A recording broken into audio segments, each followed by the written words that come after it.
Hi, everybody. All right, in typical Freelancer live fashion, I'm on 1 minute early just to check my connection and make sure everything looks good. So here we are. Welcome, welcome. I'm going to paste in the comments right now who my guest is today so that you guys can find and follow her. I will be interviewing Renee Titus today. I'm so excited. Just wait a couple minutes here for Renee to get on and for a few people to get on. As soon as people do get on, no one's on yet, but when you do get on, let me know if you can see everything and hear me just fine. Want to make sure everything's coming through okay, but we'll wait a minute. Okay, how's everyone's Friday going? It's been so hot here in New York. Thankfully, it's a little cooler today. It's 75 degrees today. It's been like 90 all week, so it's been pretty insane, but so thankful it's cooler today. All right, just waiting another couple minutes for some people to get on and for Renee to get on. Oh, there she is. Awesome. Now we've got some people popping on. Here we are. All right, let's get Renee in here.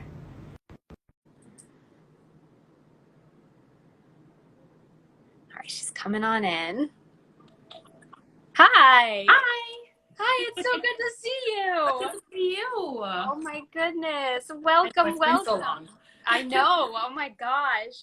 We were emailing back and forth, and it was funny because I was like, I would usually see you like every weekend, every other weekend, and now it's been nothing. I know. It's been crazy. Crazy. Oh my God. Can everybody see us and hear us okay? If you have joined, just give us a quick thumbs up, give us a wave. Hi, Jeff. Yeah. Yay, awesome. And throughout, if you love everything Renee is saying, which you will, give us some hearts, give us some likes, give us some hands up, whatever you want to do. Awesome, awesome. Yay. Okay, we've got a lot of people here today. So how are you, Renee? I'm great. You know, I am just taking it one day at a time, like Yes. Literally. Yeah. Yeah. That's all we can do. That's all we can do. So I'm going to start by just introducing what this is for anybody who hasn't joined before. And then I'm going to introduce you and your amazing bio and all the things you've been doing. And then we'll just have a chat. We'll be on here for about 30 minutes. And throughout, if anyone has any questions for Renee or once again wants to cheer us on, please do feel free to comment. So right off the bat, I just want to let you guys know what Freelancer Live is. So it's an Instagram live series that I started back in May. I'm in the performing arts field. I have a lot of friends that are in that field as well as the entrepreneur world. And I just saw so many people with so many cool stories that I just felt needed to be told. So I started this to interview freelancers, gig workers, and small business owners about their stories, their lives, and how COVID has affected them and their businesses, their lives, their careers. So I'm so excited to have you here, Renee. Thanks again for being here. So excited to be here. So happy to have you and so happy to see you. For anyone who wasn't here at the very beginning, Renee is in our wedding band, the band that my husband and I own together. And Renee, I was just looking through, I was like, you know, it's so easy to lose track of time. And I was like, how long have we known each other? I like literally couldn't remember. And I just looked back and your first rehearsal with us was in June 2014. Was it really? Oh my God. It really was. Like, how crazy is that? It's been That's forever. crazy. I know. I know. Oh my gosh. It's so funny. It feels like just yesterday and that we've known each other forever at the same time. Yeah. Like, yeah. It's crazy. Well, I'm so excited to introduce you. I'm going to read your little bio and then have you tell us a little bit more about yourself and what you've been up to. Yeah. So my guest today is Renee Titus. She's an actor and singer currently residing in New York City. She's originally from Trinidad and Tobago. She's always had the dream of becoming a performing artist. Starting off in her church and school ensembles at the age of 6, she fell in love with singing and acting. Renee came to New York City for college, and that path luckily led her to her first love of performing. Since starting her professional career, Renee has performed with a Broadway U.S. national tour, in Hong Kong Disneyland, And with New York City wedding and event band, Metropolitan Players, and much more. So why don't you tell us just a little bit more about yourself, like the story of Renee from when you were little to when you came here to when you moved to New York. Like, just let us know kind of how you got to where you are today. Oh my gosh, sure. So I have been performing since I could remember. Like, I always remember that my sister and I would be in our church choirs, in our school choirs. Like, I would do like drama competitions at school, and I would be the one that they would pick to like go to that. So I've always been acting and I've always been singing. I just never thought that it could be a career. So it was just never a path for me, or never, you know, just like a dream. Like, you know how you just want these things, but I never saw a path. So when I came to college, I just like, I took a music elective because, you know, it's music and I love music. It was a vocal performance class. So I'm like, yeah, sure, why not? So I went to this class, and that's where I met my professor, Professor Hatchett. Shout out to Professor Hatchett, who has been my vocal coach for the past, like, I don't even know, like 10 plus years. Oh, that's amazing. Yeah, and she was the one who pulled me aside one day in class, and she's like, what are you doing? Like, you have this like amazing talent, and like, let's explore it. So I'm like, yes, you do have an amazing talent.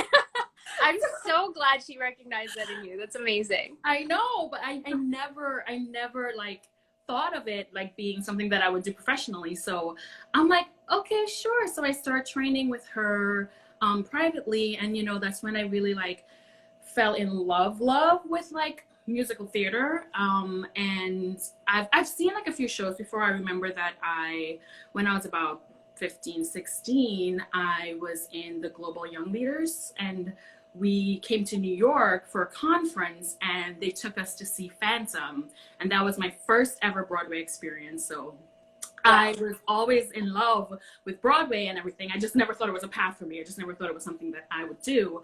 So I remember just after training with her and just, you know, really getting into musical theater, I started to fall in love with it. And I'm like, oh my God, this is something that I want to do.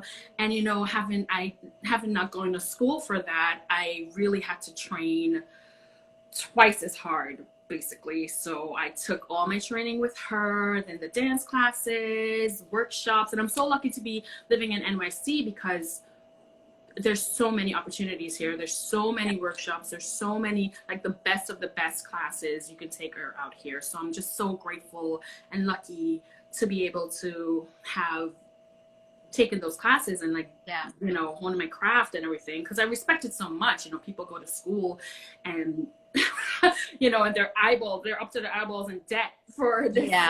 For this craft, you know, and so I really respect that. I really respect them. So I wanted to really work hard to not to say be able to earn it, but be able to earn it, you know? Yeah. So that's basically how I got into this. And so lucky in my journey there, my sister actually saw, she's like my number one fan. She saw the ad for the audition for the band, and she's like, Renee, you have to do this. And I was like, I don't know, I'm kind of scared. Oh my God. And she's like, no, you need to do it. And she actually me that same day. And yeah, the rest is history, I guess. Oh, that's amazing. I had no idea. Thank you, Renee's sister. What's her name? Janique. Okay, thank you so much. We are so, you know what's funny too?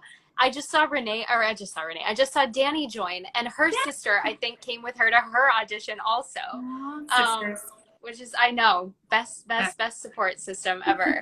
I'm so happy that you said that story. First of all, my first Broadway show was also Phantom. So I had no idea that we shared the same first Broadway show. Yay! That's amazing. But I also didn't know, which is crazy. It's just funny, like when we're in these wedding gigs, they're so busy that it's hard to like get into really in-depth conversations all the time. But like, I had no idea that you did not like originally go to school for music and musical theater. No. Like, that's insane. I'm like, my mind is blown, like how incredibly well you've done, having not really like started that late, like, or having not started until that late. Yeah. I mean, I'm so impressed. Like, I'm impressed anyway with you all the time, but like, that's crazy. What did you go to school for? For forensic science. Okay. Yeah. Wow. Did you finish with that degree? So I did not, no. Okay. Okay. Yeah. All right. I was like, okay, wait a second. Yeah, no. Is there something else? I don't know. I completely just like went on a tangent. Wow. Oh my gosh, that's amazing. That's so cool. I literally did not know that. It's so funny because a lot of people's first Broadway show was Phantom. I know, I'm seeing that, Jeff and Jenny. Oh my gosh, That's so great. so it's such a great show, so good. It's such a great show. I guess it like solidified our love of what we do for sure. Yeah. There's no other way. It's like it's an epic show. So there's okay, let's see. Oh, Wayhorse or Porgy and Bess. Awesome. Oh yeah. I've never seen either of those. Oh no. Yeah. I'm so sad. I know, and I can't see anything right now. Ugh, frustrating. I know. Yeah. And I guess speaking of that, like what's going on now, so kind of like backtracking to your most recent thing, I know that you were on tour for The Color Purple, right? Yeah. Okay, so first of all, just tell us how that went in general, like before COVID and how everything was going. Yeah, sure. And then kind of share like what happened when COVID hit and like what that process looked like. Yeah, so I'm gonna start like from the beginning when I like actually auditioned for this show. So I auditioned for it in July, didn't hear anything back, and then they were looking for swings, and it was really, really last minute, and we had a double overnight gig with the Met Players. And I remember, I can't remember who was driving. I don't know if it was VJ or someone, but they were speeding to get me to go to downtown, because I had to meet a friend in a studio so that we could record this audition. And they got me back. We were upstate somewhere, I don't know how many hours away, and they got me back right on time just so that I could record this audition. So I'm so grateful for them for that. Oh, thank goodness. So I can't remember who exactly was in the car, but I love you, Met Players. You guys are great. I miss you all. Yeah, and I did the self-tape, sent it in, forgot about it, and I actually got the offer while I was auditioning for another show. So literally I was sitting outside of the audition room getting ready to go in, and my phone goes off. I look at it, it's the offer, they call my name, and I'm like, well, what do I do? Because I'm obviously taking this. But I still go in, and that was the most relaxed I've ever been for an audition because I knew I already booked a job. So, oh my gosh. So it was really fun. I had a great time in there, and I got a call back for that one, but I obviously had to turn it down. So yeah, but that was my journey starting. I actually got the swing role. That a swing is an understudy for multiple roles. So I understudied 6 roles in the show. That's incredible. It was, swinging ain't easy. It was the hardest thing I've ever had to do in my life. Yeah. It really was. Actually, that was one of the questions that I was thinking ahead, like to ask you about, is what that is like, because I don't have a big experience with this that much, but the one experience that I have, I was not a swing, but I was an understudy for Lily St. Regis and Annie at a community theater production. Yeah. And the person who was playing Lily St. Regis broke her ankle like 3 days before the show. And so I had to fill in, and like you get an understudy role in a community theater production, you're like, I'm never going in, not Right. gonna happen. You just don't expect it. And it was, I mean, you do it and you've been in the rehearsals so you can like pick it up, but it was definitely challenging to go from like, I was an ensemble, to do that to like a lead-ish role or a supporting lead role within a matter of a few days. And that was tricky enough, let alone 6 different tracks. Like, I don't even understand, like, how do you go about like rehearsing for all of those, memorizing the blocking, like how do you even start? So I was really lucky that I had a member of our cast, Andrew, who was our mister, and he actually had some really, I think he had experience being a swing or understudy, and from his last national tour, he got real good information from the swings there. So he gave all the swings such great advice. And one of the advice that I remember is it's him telling us, you know, color code everything. So my script looked like the rainbow. It was just insane. Like if you look at any of the swings scripts, you would be like, this is madness. What is happening here? It was just like, but it was the only way we could keep like focused and like really, I can't even explain the amount of focus you need to have, because you're watching the blocking and you're watching the cast do it, and that's how you ultimately learn. So I had to watch these 6 people, and you know, it's really hard to focus on one person when all of the roles that you cover are on. So it's kind of like you go like, I don't know who to look at, but you know, you really have to like sit down and be like, no, listen, I have to focus on like Celie today, or I have to focus on Squeak today. So it was a challenge to say the least, but especially with like our swings really didn't get any rehearsal. So I remember, and we did not get a put in at all, which is like, a put in is when, you know, they actually run the show before you get to an audience. Yeah, the first time I went on, was the first time I've ever done the show at all, full out, in costume, anything. And it was terrifying. Oh my gosh. I can only But I did imagine. do all 6 roles, so I'm so proud of myself. Yes. All right, everyone, hearts, claps, snaps for that. Like all 6 roles, she literally did all of them throughout the tour. Like all of that's them. insane. Yeah. Oh my gosh. Bravo. That's amazing. Yeah. I'm so impressed. Anytime I see someone as a swing, I just like, I'm like, yeah, my brain would explode. Like, you are incredible. Like, it takes, you're right, like so much focus and talent, and like, wow, amazing. So tell us a little bit about what the rest of the experience was like, from like when you started and then playing all 6 roles, and then what happened when COVID hit, and like what that experience was like. Yeah, so the tour actually was really great. We had such a great response, and the audiences were so wonderful. They were so touched. Like, you would not believe the stories we would get, like from women being like, you know, you saved my life with the show, and out of a domestic violence relationship after seeing the show. And it really like, it made us really grateful to be a part of something so special and that touched so many lives, you know. So at venue after venue, I mean, and we would have like one nighters, like we would go to one city and then the next day go to another city and the next day go to another city. Like, we did not have a lot of sit down, so we were so, shout out to Liz, I love Liz. Liz is amazing.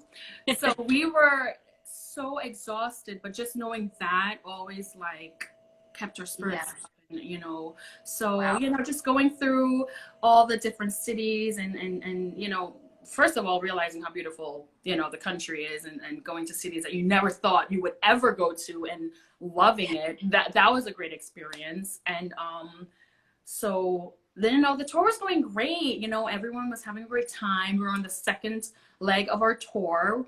It started in September, and then we played maybe until like around Thanksgiving, and then we got the holiday break, so we got to go home to our family and friends, which I was so grateful for. For the holidays. And then we started back like right before New Year's, and you know, we were so excited for the 2nd leg of the tour, because you know, it would have ended, I think, May 24th or something.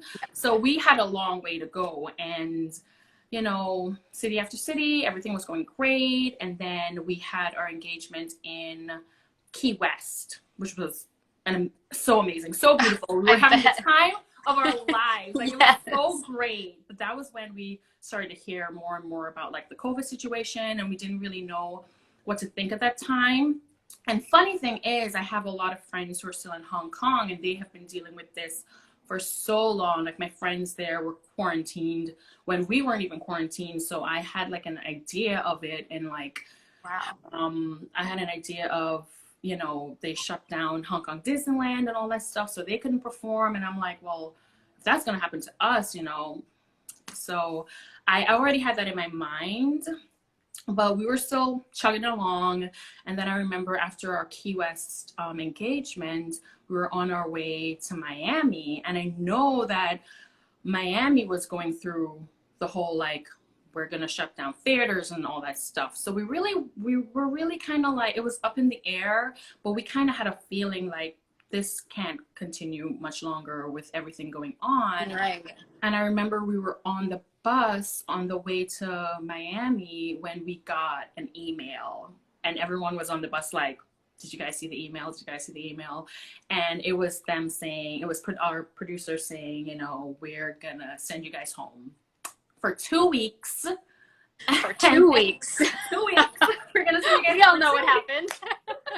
And then we're gonna like evaluate everything, and we're gonna come back and we're gonna finish the tour strong. And we're like, okay. So, you know, the same day we found out that we were being sent home, maybe in like a day or two, I got to go home that same day because I'm like, I miss my husband. I need to be home. Yeah. Yes, exactly. So I just like, I went home, and, you know, we were waiting around, and then we kept hearing about all these other tours that were just plain out canceled. And we're like, I don't know. We were trying to hold on to hope. But then we got another email, maybe like almost 2 weeks into the 2 weeks, saying that they were just going to cancel the rest of the tour. Yeah. So it was a bummer for sure. Yeah. I know you had a couple months left, right? You were ending in May, you said? Yeah, we were ending in May. Yeah, we had about 2 months left. Yeah. It's so insane and so crazy. I mean, that's one of the reasons I wanted to do this, was just to hear, like, what did people go through during that time? Because a lot of the people in my circles are performers, just like you. And like, all of a sudden, like, it's not even like you can continue with that once any of this happens. It's just, It's shut down. It's like too many people in close proximity. There's like no way to really continue it in person at the very least. So like, I don't know, how did you feel? And like, did you kind of like try to make plans for what was next? Or did you just kind of like sit and say, like, let me wait this out? Like, how exactly did you navigate that situation? So I think in the beginning, like when it all happened, I was really at peace with it because I knew how serious this was, just from looking at how bad Hong Kong was affected, and my friends were affected there, and they eventually had to be sent home. That's how bad it was. So I'm like, okay, this is something that's really serious. So I'm not gonna like be like, I'm upset, of course, I'm out of a job, but I'm not gonna be like, you know, that upset about it. So I took the time to be, I don't know, reflective. I was so happy to be home because in the past 2 years, I've only been home for 1 year because I was in Hong Kong for 6 months and then this tour for 6 months. So the past 2 years, I've only seen my husband for a year. So that's so hard. I know. So on one hand, I was super happy to be home with him, spending time with him. That was the only silver lining I can see from this entire situation. And yeah, after a while, when everyone started to do, it became the norm, and we all started to do this Zoom thing, I signed up for so many classes. Like, I did so many workshops, just trying to just stay in it and stay relevant. So I took a bunch of like classes with casting directors and just like acting classes, on camera classes. I did voiceover classes. So, you know, it gave me the opportunity to really like dabble into things that I always wanted to, but I never, you know, had the time to really say, well, let me go to this voiceover class or something like that. So I did get to do things like that. So that's the only silver lining I can say. Yeah. I think that's a great silver lining. And that's what so many people I think are finding, is that at the beginning it was like, yay, Liz. Is that the same Liz that Jenny was talking about? You. Yay.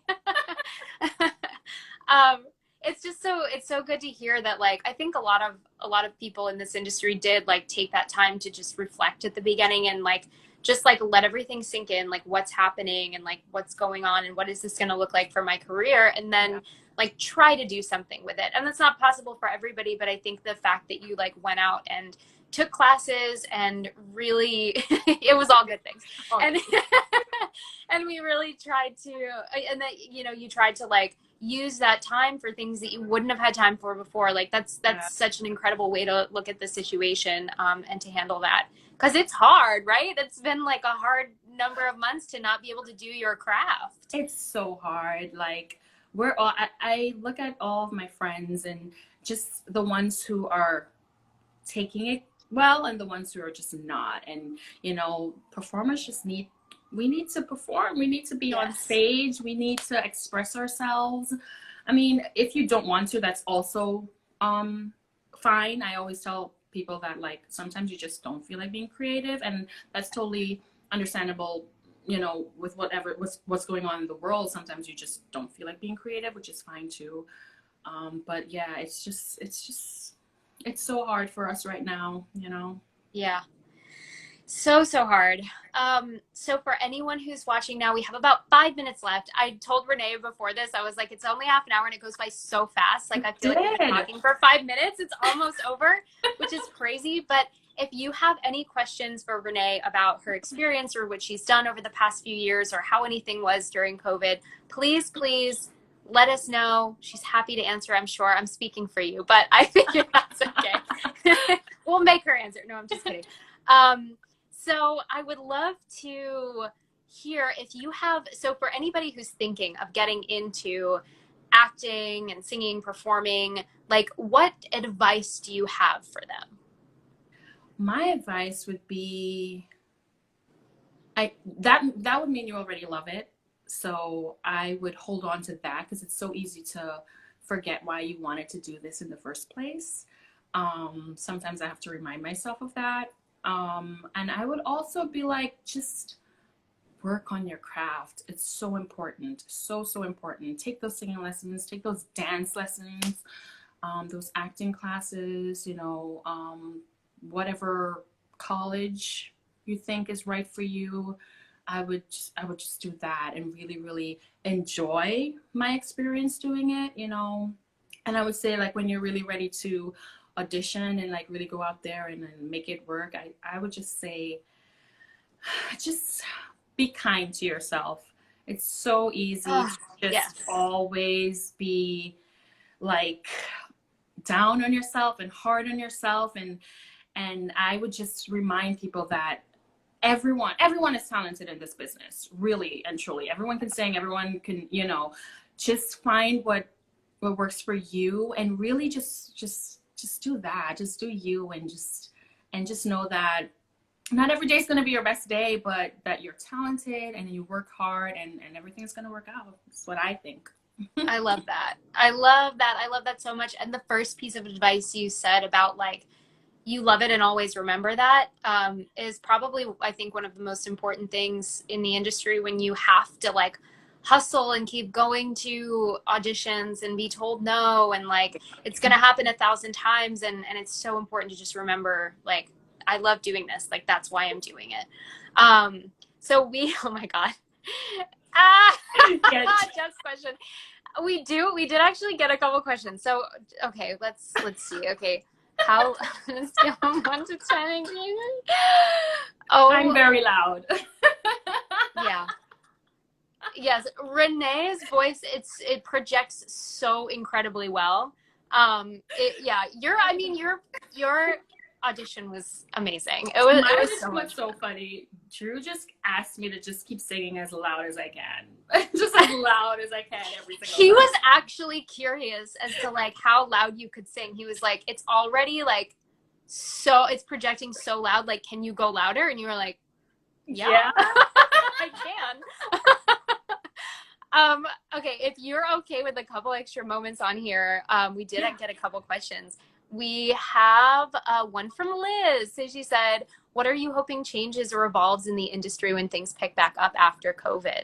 Oh, that's a great question. So I hope, after we all had time to really reflect on the industry and really reflect on what people of color had to say about the industry. I really hope that when we get back into it, that we have more, just more inclusiveness, you know. I really want to go back to auditions and not be asked if I can be sassier or if I can sing more riffy or, you know. Yeah. I really hope that when we go back out there, there would be more opportunities for people of color. I hope that when we go back, there would be more opportunities for people of all sizes and shapes. Yes. Yeah, I feel like there needs to be a shift. There's no way Broadway can, or musical theater, regional theater, anything in general could come back next year and it still be the same. There's no way. No way. So I'm hoping after all of this that can happen. Yep. Oh, I love that answer. Yeah, a lot has happened in this time within the months that we've been in quarantine, and one of the biggest ones is just talking about the inequalities on Broadway and in theater and the arts, and how difficult it is to be a person of color in the industry. It's so built around typecasting and putting people in boxes, and that's not what it's about. I mean, theater is supposed to be a reflection of the human experience. Absolutely. And that's not a reflection of the whole human experience. So that was an awesome answer. The other question we have, what do you want to say about live gigs coming back again? If you have anything to say. I just cannot wait for the day because I miss it so much. Honestly, there's nothing like live music. There's nothing like gigging. And I think it's really important. And I don't know if it can happen this year. Obviously it's tough. I know the Met Players did such a wonderful job doing a gig during this whole mess. A tiny little four-person group. That was amazing. I'm so proud of you guys. And I hope that we can make things like that happen where it's super, super safe, or, you know, we can just cross our fingers and just wait for the day that we can all just get back to gigging. Live music is missed. Yes. Oh, so missed. So missed. And you're so missed. I miss seeing your face so often. It's so weird. It's so weird. But we haven't talked in so long, I could talk to you forever, but it is at the half-hour mark, so we're going to close out for the day. But thank you so much for chatting with me today. Thank you for having me. This was so fun. I was so nervous, but I had such a great time. I know. I always get nervous before them too. I'm like, what am I going to say? How's this going to go? And then it just it's so great when you just start chatting. Why don't you end with just letting people know where they can find you and follow you, and that way people can go click follow right now. Yeah, you guys can follow me at Renee_M_Titus. It should be up there with Erin Coles, but yeah, follow me. Yay! Yes, please follow her. Okay, you are amazing. This conversation was awesome. And thank you to everyone who joined today. I loved the questions, the conversation, and the chat was so much fun and so great. Have a wonderful weekend, everybody. Thanks again, Renee, and we'll see you again on next Friday's Freelancer Live. Thank you, guys. Bye. Thank you so much. Thanks, Erin. Thank you. Bye, everybody.